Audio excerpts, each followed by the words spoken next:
ஆரம்பிச்சிடலாமா? 7 days 7 rules weight loss challenge. நீங்க ரெடியா? Rules number 1 self confident. ஏன்னா அதை நீங்க கரெக்டா பண்ணலனா உங்களால எதையுமே பண்ண முடியாது. ரூல்ஸ் நம்பர் 2 மினிமம் ஒரு நாளைக்கு அட்லீஸ்ட் 3 to 4 லிட்டர் வாட்டர் வந்து கம்பல்சரி எடுத்துக்கணும். ரூல்ஸ் நம்பர் 3 முக்கியமா ஜங்க் ஃபுட், பேக்கெட் ஃபுட்ஸ், ஹோட்டல்ல சாப்பிடுறத கண்டிப்பா கட் பண்ணணும். ரூல்ஸ் நம்பர் 4 அட்லீஸ்ட் உங்க டயட்ல ஏதாவது colourful vegetables and any one fruits must. Rules number 5 ஒரு நாளைக்கு 6 to 8 hours கண்டிப்பா ஸ்லீப்பிங் வேணும்.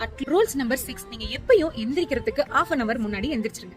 7th ஒன் நீங்க முக்கியமா கட் பண்ண வேண்டியது சுகர். சுகர்னா வெறும் சுகர் மட்டும் கிடையாதுங்க. வெள்ளை சக்கரை, கருப்பட்டி, நாட்டு சக்கரை, தேன் இது எல்லாத்தையுமே கட் பண்ணணும். முக்கியமா இந்த வெயிட் லாஸ் சேலஞ்சுக்கு எங்களோட ப்ராடக்ட் உங்ககிட்ட இருக்கணும். இப்ப சொல்லுங்க, என்னோட ரூல்ஸ் எல்லாம் ஃபாலோ பண்ணி என் கூட வெயிட் லாஸ் பண்ண நீங்க ரெடியா? கமெண்ட்ல போட்டுருங்க. நான் எஸ்ன்னு போட்டுட்டு அவங்க உங்களோட வெயிட்ட கண்டிப்பா மென்ஷன் பண்ணுங்க. இவரோட லைவ் ரிசல்ட்ட பாத்துட்டீங்க. இவரோட லைவ் ரிசல்ட்ட பாத்துடலாமா? With my product and my guidance.